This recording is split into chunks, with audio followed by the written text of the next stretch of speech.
Taste the Daily. பஞ்சாபில் நடைபெற்று வரும் பல்கலைக்கழகங்களுக்கு இடையேயான கபடி போட்டியில் தமிழக வீராங்கனைகள் மற்றும் பயிற்சியாளர் மீது தாக்குதல். நிர்வாக திறனற்ற திமுக அரசு உரிய நடவடிக்கை எடுக்க வேண்டுமென மக்கள் வலியுறுத்தல். பஞ்சாபில் நடைபெற்ற பல்கலைக்கழகங்களுக்கு இடையிலான கபடி போட்டியில் தமிழ்நாட்டைச் சேர்ந்த வீராங்கனைகள் மீது தாக்குதல் நிகழ்ந்திருப்பது அதிர்ச்சி அளிக்கிறது. கைது செய்யப்பட்டுள்ள தமிழ்நாட்டு பல்கலைக்கழக அணியின் பயிற்சியாளரை விடுவிக்க வழிவகை செய்வதுடன் மாணவிகளின் பாதுகாப்பை உறுதி செய்ய ஸ்டாலின் மாடல் அரசுக்கு அதிமுக பொதுச் செயலாளர் வலியுறுத்தல்.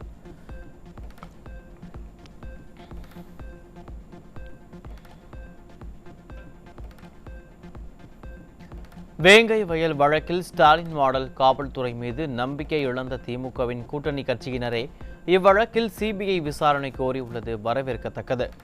உண்மையான குற்றவாளிகளை கைது செய்வதற்காக சிபிஐ விசாரணை நடத்தப்பட வேண்டும் என்று அதிமுகவும் வலியுறுத்துகிறது என அதிமுக முன்னாள் அமைச்சர் ஜெயக்குமார் அறிக்கை. கரூரில் திமுக அமைச்சர்களிடம் பொதுமக்கள் அளித்த புகார் மனுக்கள் குப்பையில் வீசப்பட்டதாக அதிமுக முன்னாள் அமைச்சர் எம்.ஆர். விஜயபாஸ்கர் ஆதாரங்களுடன் குற்றச்சாட்டு. மனுக்களை பெயரளவுக்கு வாங்கிவிட்டு குப்பையில் வீசி செல்வதுதான் திராவிட மாடலா என கேள்வி.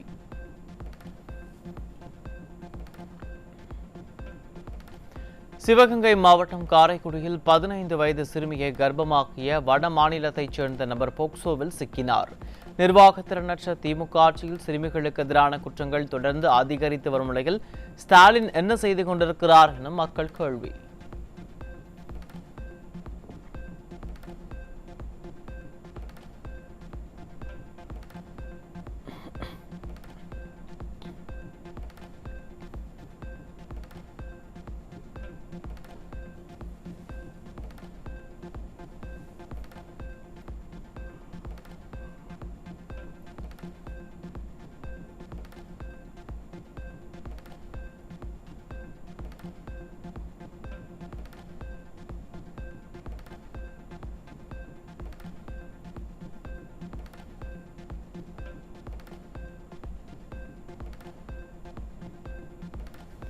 புதுக்கோட்டை மாவட்டம் கீரமங்கலம் பகுதியைச் சேர்ந்த 10ஆம் வகுப்பு மாணவியை பாலியல் வன்புணர்வு செய்த இளைஞர் போக்சோவில் சிக்கினார். நிர்வாகத்திறனற்ற திமுக ஆட்சியில் சிறுமிகள் மற்றும் பெண்களுக்கு எதிரான குற்ற செயல்கள் நாளுக்கு நாள் அதிகரித்துக் கொண்டே செல்லும் நிலையில் முதலமைச்சர் ஸ்டாலின் ஆழ்ந்த உறக்கத்தில் இருக்கிறாரா என மக்கள் கேள்வி.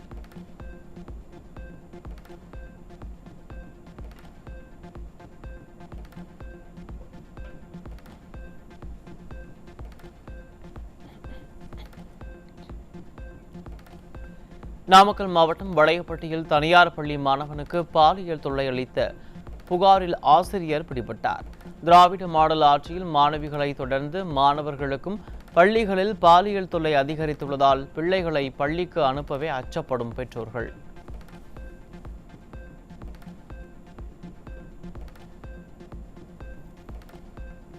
தூத்துக்குடி மாவட்டம் கோவில்பட்டியில் 5ஆம்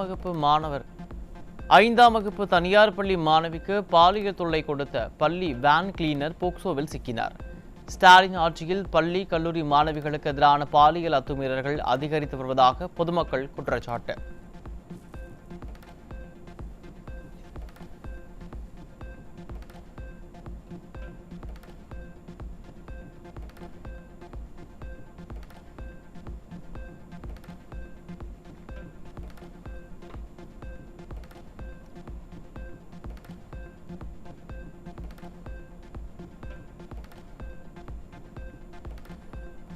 தூத்துக்குடி மாவட்டம் கோவில்பட்டியில் 5ஆம் வகுப்பு தனியார் பள்ளி மாணவிக்கு பாலியல் தொல்லை கொடுத்த பள்ளி வேன் கிளீனர் போக்சோவில் சிக்கினார். ஸ்டாலின் ஆட்சியில் பள்ளி கல்லூரி மாணவிகளுக்கு எதிரான பாலியல் அத்துமீறல்கள் அதிகரித்து வருவதாக பொதுமக்கள் குற்றச்சாட்டு.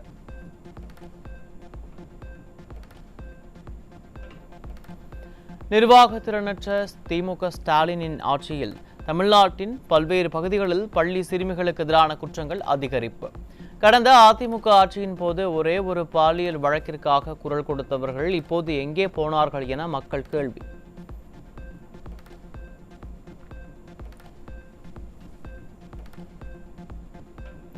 சென்னை அண்ணா நகரில் 10 வயது சிறுமி பாலியல் வன்கொடுமை வழக்கில் சிறுமியின் வாக்குமூலம் வெளியானதை விசாரிக்கும் விசாரணை குழு மாற்றி அமைப்பு.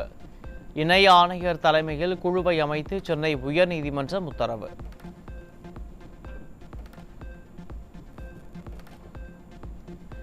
சென்னை விருகம்பாக்கத்தில் காவல் ஆய்வாளர் போலீஸ் வாகனத்தை தள்ளிய காட்சியை படம் பிடித்த நியூஸ் ஜே ஒளிப்பதிவாளரின் கேமராவை பிடுங்கிச் சென்று காவலர்கள் அராஜகம்.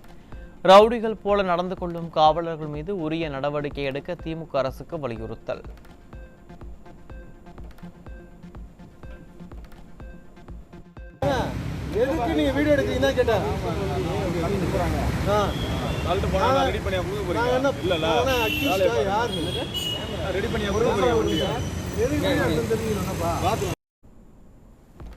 சென்னை விருகம்பாக்கத்தில் காவல் ஆய்வாளர் போலீஸ் வாகனத்தை தள்ளிய காட்சியை படம் பிடித்த நியூஸ் ஜே ஒளிப்பதிவாளரின் கேமராவை பிடுங்கி வீரத்தை காட்டிய காவலர்கள்.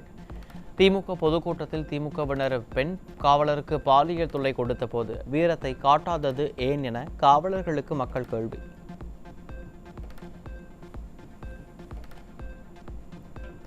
தஞ்சை மாவட்டம் பட்டுக்கோட்டை அருகே பெண்ணிடம் பாலியல் சீண்டலில் ஈடுபட்ட நபர் மீது புகார் அளித்தும் நடவடிக்கை இல்லை என குற்றச்சாட்டு.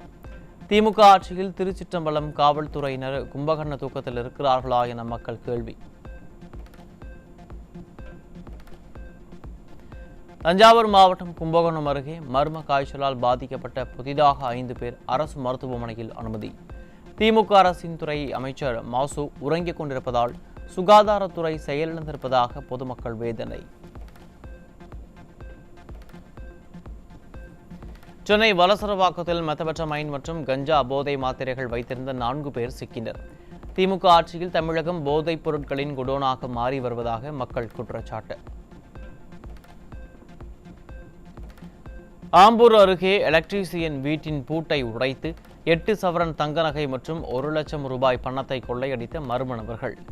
நிர்வாக திறனற்ற ஸ்டாலின் ஆட்சியில் நாள்தோறும் கொள்ளை சம்பவங்கள் அரங்கேறி வருவதால் மக்கள் அச்சம்.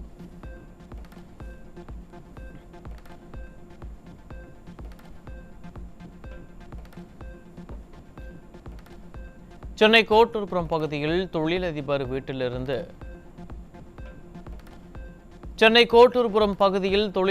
வீட்டிலிருந்து ரூபாய் 20 லட்சம் மதிப்பிலான வைர நகைகள் திருடப்பட்டுள்ளதாக புகார்.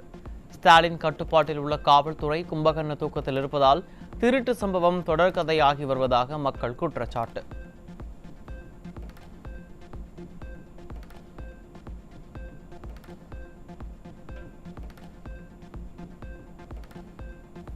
சிவகங்கை மாவட்டம் காரைக்குடியில் ஒருவரை வெட்டி கொலை செய்துவிட்டு மர்ம நபர்கள் தப்பியோட்டம். ஸ்டாலின் ஆட்சியில் சட்டம் ஒழுங்கு சீர்கேட்டால் நாள்தோறும் கொலை என நிலை மாறி அடுத்தடுத்து கொலைகள் நடப்பதால் மக்கள் அச்சம்.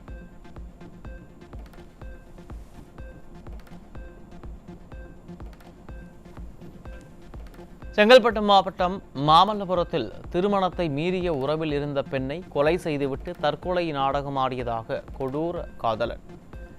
கழுத்தை நெரித்து கொலை செய்த பின்னர் பெண்ணின் உடலை மின்விசிறியில் தொங்கவிட்டு நாடகம்.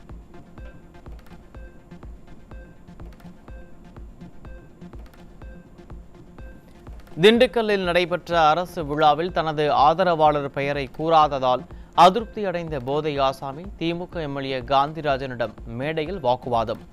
அரசு நிகழ்ச்சியிலேயே குடிமகன்களின் அட்டகாசம் அரங்கேறும் அளவிற்கு திராணியற்ற அரசு செயல்பட்டு வருவதாக மக்கள் குற்றச்சாட்டு.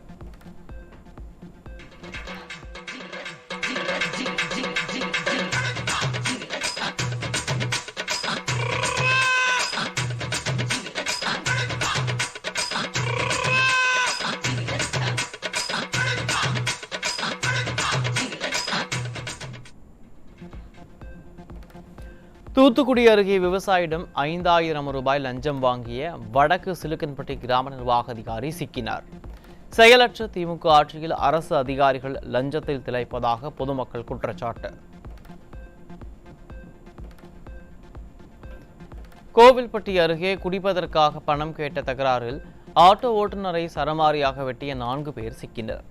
ஸ்டாலின் ஆட்சியில் மது போதை கலாச்சாரத்தால் குற்ற சம்பவங்கள் அதிகரித்துள்ளதாக குற்றச்சாட்டு. திருச்சி மாநகரில் நள்ளிரவில் போதையில் ஆயுதங்களுடன் சுற்றும் இளைஞர்களால் பொதுமக்கள் அச்சம். திமுக ஆட்சி பொறுப்பேற்றதற்கு பின் திருச்சி மாநகரில் கஞ்சா உள்ளிட்ட போதை வஸ்துகள் அதிகரிப்பு எனவும் பொதுமக்கள் குற்றச்சாட்டு. காரைக்குடி அருகே அரசு பள்ளியில் மாணவன் மின்சாரம் தாக்கி உயிரிழப்பு.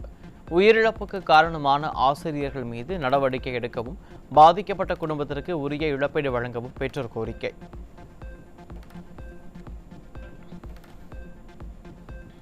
திருவள்ளூர் மாவட்டம் பொன்னேரியில் இருசக்கர வாகனம் மீது லாரி மோதிய விபத்தில் இளம்பெண் தலைநசுங்கி பலி. விபத்தை ஏற்படுத்திய லாரி ஓட்டுநர் கைது.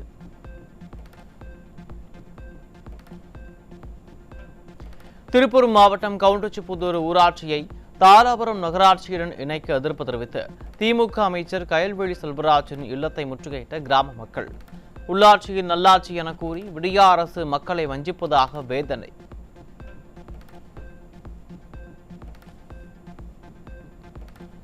நூறு நாள் வேலை எங்களுக்கு கண்டிப்பா வேணும். ரொம்ப வயசானவங்க எல்லாம் இருக்கிறாங்க. இதை வச்சுதான் நாங்க தினம் கூலி செஞ்சு சம்பாரிச்சு சாப்பிட்டு இருக்கிறோம். எங்களுக்கு இந்த வேலையில ரொம்ப கஷ்டப்படுவாங்க. நீங்க டவுனை சேர்த்திட்டீங்கன்னா நாங்க வரி கட்ட முடியாது. தண்ணி வரி கட்டணும், வீட்டு வரி கட்டணும். எங்களால எல்லாம் அது முடியாதுங்க. நீங்க எங்களுக்கு டவுன்ல சேர்த்தாதீங்க. எங்களுக்கு பஞ்சாயத்து கண்டிப்பா வேணும். தஞ்சை மாவட்டம் கும்பகோணம் கோட்டாட்சியர் அலுவலகம் முன்பு அரசின் நேரடி நெல் கொள்முதல் நிலையங்களால் வழங்கப்படும் சணல் சாக்கு தரமற்றிருப்பதாக குற்றம் சாட்டி விவசாயிகள் ஆர்ப்பாட்டம்.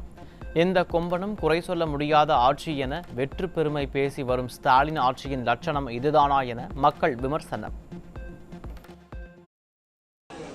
விவசாயிகளும் அந்த நெல்லை பிடித்து கொண்டு வந்து அடுக்குவதற்கு மிகப்பெரிய சிரமத்தை அடைகிறார்கள். அதே மாதிரி அங்கு பணியாற்றக்கூடிய ஊழியர்களும் நெல்லை கொள்முதல் செய்வதில் மிகப்பெரிய சிரமம் என்பது ஏற்படுகின்றது.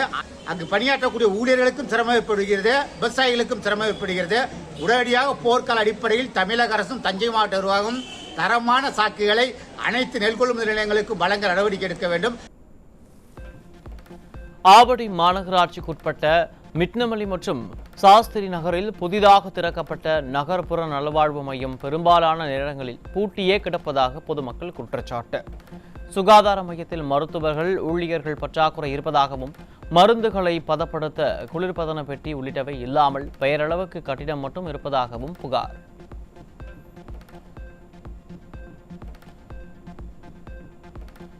நடுநிலையான அமைப்பாக இருப்பதால் காவல்துறை சுதந்திரமாக செயல்பட வேண்டுமென தமிழக காவல்துறைக்கு சென்னை உயர்நீதிமன்றம் அறிவுரை. ஸ்டாலினின் திமுக அரசு நீதிமன்றத்தில் குட்டு வாங்காத நாட்களே இல்லை என மக்கள் விமர்சனம்.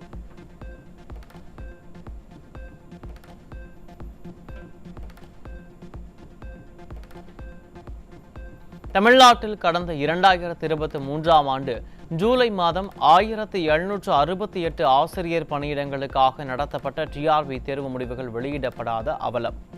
ஸ்டாலின் அரசின் பள்ளிக்கல்வித்துறை தேர்வு முடிவுகளை உடனுக்குடன் வெளியிடாததால் தங்களது எதிர்காலம் கேள்விக்குறியாகியுள்ளதாக தேர்வர்கள் கவலை. வட மாநிலங்களில் இருந்து புதுச்சேரி, ராமேஸ்வரம் செல்லும் 6 விரைவு ரயில்கள் தாம்பரத்தில் நிற்பதில்லை. 3வது முனையம் என்று கூறுவதெல்லாம் விளம்பரத்திற்கு மட்டும்தானா என பயணிகள் கேள்வி.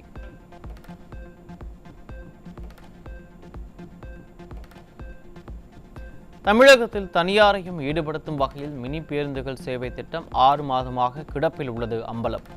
சென்னையில் 8 மண்டலங்களில் தனியார் பேருந்து சேவை கிடைக்கும் என அறிவிக்கப்பட்டுள்ள நிலையில் இந்த வழித்தடங்களில் அரசு பேருந்து சேவையை ஏன் துவங்க முடியாது என மக்கள் கேள்வி.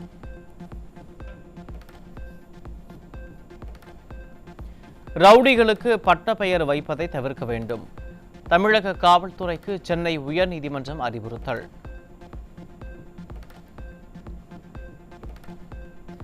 இந்தியாவின் அந்நிய செலவாணி கையிருப்பு $1.88 பில்லியன் குறைந்து $623.98 பில்லியன் உள்ளது. தங்கத்தின் கையிருப்பு $106 கோடி அதிகரித்து $68.94 கோடி உள்ளதாக இந்திய ரிசர்வ் வெளியிட்டுள்ள புள்ளி விவர அறிக்கையில் தகவல். இந்திய தேர்தல் ஆணையம் நிறுவப்பட்ட நாளை குறிக்கும் வகையில் தேசிய வாக்காளர் தினம் இன்று கடைபிடிக்கப்படுகிறது. இந்திய அரசாங்கத்தால் இளம் வாக்காளர்களை ஊக்கப்படுத்தும் விதமாக கடந்த 2011ஆம் ஆண்டிலிருந்து பின்பற்றப்படுகிறது. பதஞ்சலி நிறுவனத்தின் 4 டன் மிளகாய் தூளில் பூச்சிக்கொல்லி கலந்தது சோதனையில் கண்டுபிடிப்பு. 4 டன் மிளகாய் தூளை திரும்பப் பெறுவதாக பதஞ்சலி நிறுவனம் அறிவித்துள்ள நிலையில் பதஞ்சலி நிறுவனத்தின் மீது உணவு பாதுகாப்பு நடவடிக்கை எடுக்க வேண்டும் என மக்கள் வலியுறுத்தல்.